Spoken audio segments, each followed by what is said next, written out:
আমি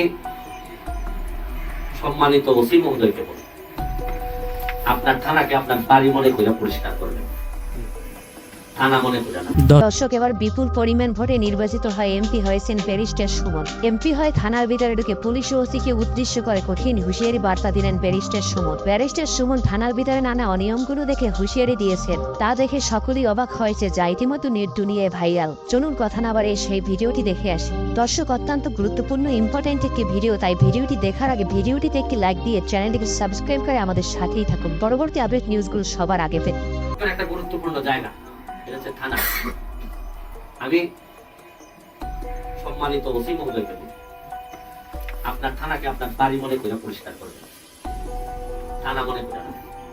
আপনি যত পরিষ্কার থাকবেন আমরা তত পরিষ্কার থাকবো। থানার মধ্যে যে কমপ্লেন গুলো আসতেছে, কেউ কোনো নাকি এখানে বাড়ি ঘর বানাই ফেলছে, থানা থেকে আমি আমার যারা লোক আছে আপনাদেরকে বলবো যে ফরজ ছাড়া যাবেন না, কোনো ওয়াজিব আর নফলে যাওয়ার দরকার নেই। যদি ফরজ হয় আপনি যাবেন, থানার মধ্যে এক্সট্রা লোক কোনোভাবেই আমি মাননীয় ওসি মহোদয়কে বলবো, আপনার যে বয়স আছে আপনি চাইলে সোনারগাঁয়ের একটা বড় পরিবর্তন আপনি আনতে পারবেন। এটা আপনার চাওয়ার উপর নির্ভর করবে, আপনি যা ব্যাকআপ লাগে আমার যদি সরকারি ভাবে কাভার না হয় আমি আমার ব্যক্তিগত পকেটে হাত দিয়ে আসবো, যে জায়গায় যা লাগে আমি মাননীয় স্বরাষ্ট্রমন্ত্রী মহোদয়ের সাথে দেখা করবো। আমাদের মনে হয় কি লাগে একটা সাপ যে হয় পানি ৪৭ আছে, তারপর হচ্ছে আমাদের রানীগাঁও নাম হচ্ছে লাগে ৪৭ লাগে, রানীগাঁও লাগে। আর আপনার যার ব্যাপারে আপনার যে ধরনের সহযোগিতা লাগে, যে জায়গা থেকে লাগে আপনি দিবেন। কারণ সোনারঘাট মাধবপুরে শুধু একটা ঘটনা যদি অন্যায় ভাবে ঘটে আর এটা যদি ভাইরাল হয়, এটা এমপি এখানে আমাকে মাপতে যাচ্ছে। কিছুদিন আগে একটা ঘটনা ঘটাইছেন আপনারা বিশ্বনাথের লোকজনের সাথে রানীগাঁও। আমার বিপদ এমপি ক্যান্ডিডেট, আমি আরেকটা লোক এই বাকি তো 5 মিনিট যাই হোক ওনারা শুধু বদলি হয়ে চলে যাবে। সুতরাং আপনাদেরকে বুঝতে হবে যে আমাদের দায় দায়িত্ব জনগণের প্রতি অনেক বেশি, কারণ আমরা একেবারে রাস্তায় নেমে যাব। আর আমাকে যারা নির্বাচনে সহযোগিতা করছে, আমি আপনাদেরকে একটা কথা বলতে চাই, আপনারা কিন্তু ম্যাক্সিমাম 5 বছর ধরেই চিন্তা করেন। যদি আমাদের এমপি বানাইছেন এই কথা মনে করে যদি মনে করেন যে বিরাট শক্তিশালী হয়ে গেছেন, এটা চাই না রাখেন যে 29-এ 5 বছর পরে কি 29 না 29-এর পরে হয়তো আরেকজন নতুন এমপি আসলে পরে কিভাবে সহ্য করবেন, যদি আসেন কিভাবে সহ্য করবেন, এই মানসিকতা নিয়ে এই 5 বছর চালাই। আর আমি এই 20 বছরে এমপি হওয়ার জন্য আসিনি, 5 বছরে আপনাদের জন্য এত কাজ করতে চাই যাতে সারা জীবন আপনাদের হৃদয়ে বসবাস করতে পারি, এইটার জন্য আমি আসছি। আর বাকিটা আমার নসিবে জানে, আমার নেত্রী জানেন। আমার এমপি হওয়ার সার্থকতা কি জানেন? আপনারা এমন এক কাজ করে বসছেন যে আমি শপথ নেওয়ার পর যেদিন বঙ্গভবনে গেলাম, বঙ্গভবনে যাওয়ার পর বঙ্গভবনের মানুষের ভালোবাসা এত পাইছি আমি যে একেবারে টপ টু বটম, যে মনে হয়েছে যে বঙ্গভবনে যারা বাংলাদেশের এই কৃতি সন্তানরা ছিলেন সেদিন আমার কাছে মনে হয়েছে সবাই মনে হয় সম্ভবত সোনারঘাট মাধবপুরের ভোটার, ইনক্লুডিং সব প্রশাসনের যারা ছিলেন তারাও, মানে সবাই এত খেয়াল করছেন আমাদের এই নির্বাচনকে যে মনে হয়েছে যে প্রতিটা বক্তব্য ওনাদের মুখে আছে। তো এইটা আমাদের জন্য একটা বড় সম্মান, এবং এই সম্মান কিভাবে শক্তিতে রূপান্তরিত হইতেছে একটু খেয়াল করে দেখেন। আমরা হাত দিলাম, আমি বলছিলাম যে শপথ করে এসে প্রথমে আমি ময়লা পরিষ্কার দিয়ে শুরু করতে চাই খোয়াই নদী, পুরাতন খোয়াই নদী। আমি আসার আগে আমার যারা স্বেচ্ছাশ্রম দিয়ে আমরা পাস করাইছিলাম তারাই নেমে গেল আমি আসার আগে পরিষ্কার করা। যত নানা ময়লা ভাবছিলাম তার চেয়ে বেশি ময়লাকে দেখা গেল এটার ভিতরে আছে।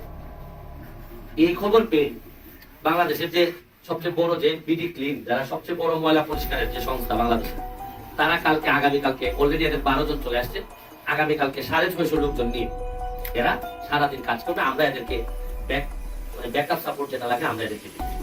আমি মাননীয় ওসি মহোদয়কে বলবো যে আগামীকালকে যখন কাজ চলবে পুরোপুরি প্রোটেকশনের ব্যবস্থা, কারণ অনেক মানুষ এসে ভিড় করবে, এখানে মেশিন টেশিন চলবে, উনি যেন পর্যাপ্ত সিকিউরিটির ব্যবস্থা করে। আমি এমপি হওয়াতে মাননীয় মন্ত্রী জুনায়েদ আহমেদ পলক, ওনাকে একটা কথা খালি বলছিলাম যে আমার ইয়াংদের জন্য আপনার দরকার। উনি সাথে সাথে কনফার্ম করলেন যে 3 তারিখে আসবেন। তাড়াতাড়ি উনি ওনার পিএসকে ফোন দিয়ে বললেন যে সোনারগাঁতে কি কি দেওয়া যায়, কি কি আসে যাবে। আমি বললাম আপনি তো সব দিয়ে দিচ্ছেন, এই আমার শ্বশুর বাড়িতে দিছি, এখানে 83 কোটি টাকা কি জানি একটা প্রজেক্ট করবে। আমি কিন্তু আগে এই সময় তো আপনি জামাই তো এমপি ছিলেন না, তো এইবার যাই আছে, এইবার যা আছে আমি ফাইট করবো আমার শ্বশুর বাড়ির সাথে, সোনারঘাট না দিয়ে এইবার রিসিভ করবো। এটা আমি আপনাদেরকে বলতে পারি, যুদ্ধের ময়দানে আমি অলরেডি নেমে গেছি। তবে আজকে যে জিনিসটাতে আমি কষ্ট পাইছি, আজকে প্রথম আমি আমার প্রশাসনের কর্মকর্তার সাথে বসছিলাম যে আসলে আমি এমপি হিসাবে কি পাবো, কি আছে, কি দেওয়ার নেই। যে হিসাব ওনারা আমাদের দিচ্ছেন তাতে দেখছি যে এই হিসাবে যদি আমি পাই বলা আগের মধ্যে এমপিরা যা পাইছেন, তাতে আমার হিসাবে দেখা যায় যে আমি সহ এই যারা যারা চেয়ারম্যান মেম্বার যারা আছেন সবাই ফেল করে। কারণ হচ্ছে যে কাজ আর যে প্রত্যাশা মানুষের আর যে বরাদ্দ, আমি শুনলাম যে 80%-এর মধ্যে 20% পায় এক পার্টি। প্রধান চেয়ারম্যান জিজ্ঞেস করলাম কত পান, উনি যেভাবে যা পান তাতেও ভাইস চেয়ারম্যান যা পান, আমি দেখছি যে আগে হাত তুলে সারেন্ডার করা ছাড়া আমি যে প্রত্যাশা নিয়ে আমরা ভোট চাই আর যে ওই অনুদান আছে তাতে দেখি যে বেশিরভাগ নেতা, রানিং নেতা আমি সহ ফেল করার জন্য মানে আমার আর কিছু করা লাগবে না। যদি আমার কারোর পছন্দ না হয়, আমি দেখছি যে খালি ওনার উপর সাইডে দিন হয়। তা আমি দেখলাম যে এখন কি করা লাগবে এই বরাদ্দ দিয়া। আমি দেখলাম যে 1 কোটি টাকা দিচ্ছেন আমার কি এক বছরে মনে হয় ভাই মুক্তি থাকি 1 কোটি। এই 1 কোটিতে আমার একটা রাস্তার খাম তো লইছে কাবিটা কিতা কিতি নাম দেখলাম, এটা অবদান মিলে যেতে খায়। আর ৭৭ লাখ ৭৪ লাখ লাগে একটা গাইডের কি গার্ডার ফিস। তখন আমি দেখলাম যে এইভাবে হইল সব ফেল। কারণ মানুষের প্রত্যাশা যে পরিমাণ দারিদ্রতা, আমাদের যে পরিমাণ সমস্যার সমাধান করা যাবে, এই জন্য আমি 2টা জিনিস সিদ্ধান্ত নিচ্ছি যে আলটিমেটলি এমপি হওয়ার আগে যেভাবে আমি ব্যারিস্টার হয়ে যেভাবে 49টা পেজ বানাইছিলাম, আমার ওই ব্যারিস্টারের টাকা ইনকাম আরো বাড়বে এখন। কারণ আমি তো এমপি এখন, এমপি আর ব্যারিস্টার হিসেবে আমার ইনকামটা বাড়বে। এখন আমি দেখতেছি আমার ইনকামের উপর প্রায় 95% ইনকামের উপর হাত দেওয়া ছাড়া আমি সোনারঘাট মাধবপুর আগে যেতে পারবো। আমি সিদ্ধান্ত নিয়েছি যে আরো 50টা পেজ আমি আমার নিজের টাকা দেবো এবং যৌথভাবে চলতে থাকবে সরকার এবং ব্যারিস্টার সম্পদের ইনকাম। আমার নিজের ইনকাম বলে, নিজের সম্পদ বলে আর কিছু থাকবে না। আমি যতদিন এমপি থাকবো, প্রথম কথা আমার কোনো সম্পদ হবে না। আপনারা 9.5 লাখ টাকা আমি হলফনামায় দিয়েছিলাম। আপনারা আগামী 5 বছর পরে যদি আমার হায়েস্ট থাকে, আপনারা চেক করে দেখেন যে আমি হলফনামায় কত টাকা আমি দিই। কারণ আমি চিন্তা করে দেখছি যে আমার সর্বসুদ না দিলে, খালি সরকারের পিছনে ঘুরলে আমি আমার এলাকায় আগে দিতে পারবো। আমার অনেকগুলা ব্রিজ বাকি, তারপর ইয়াং সোসাইটি বাকি, ইয়াংদেরকে চাকরি দেওয়া, ইয়াংদেরকে কাজে লাগানো, তার উপর আবার আরেকটা মাথা খরার উপরে মরার উপরে খরার গা হয়েছে মাধব। ইয়াং সোসাইটি তো শেষ। আমি এই বিষয়ে আপনাদের যারা প্রশাসনের সাথে আজকে আমি একটা ক্লিয়ার করতে চাই একটা কথা। আপনারা আগে কি হয়েছে না হয়েছে জানি না, এখন থেকে আপনারা প্রশাসন টোটালি ফ্রি। আপনাদেরকে কেউ রাজনৈতিক ভাবে কোন ধরনের প্রভাব, মাননীয় এমপি মহোদয় থেকে শুরু করে অথবা তার আপন মানুষ দাবি করেন, এরকম কেউ আপনাদেরকে কোনো ধরনের প্রভাব খাটাবে না। আমি এটা নিশ্চিত করবো, প্রয়োজনে আমি এমপি পদ রিজাইন করবো, তারপর প্রশাসনের উপর কেউ প্রভাব খাটাইতে পারবেন না।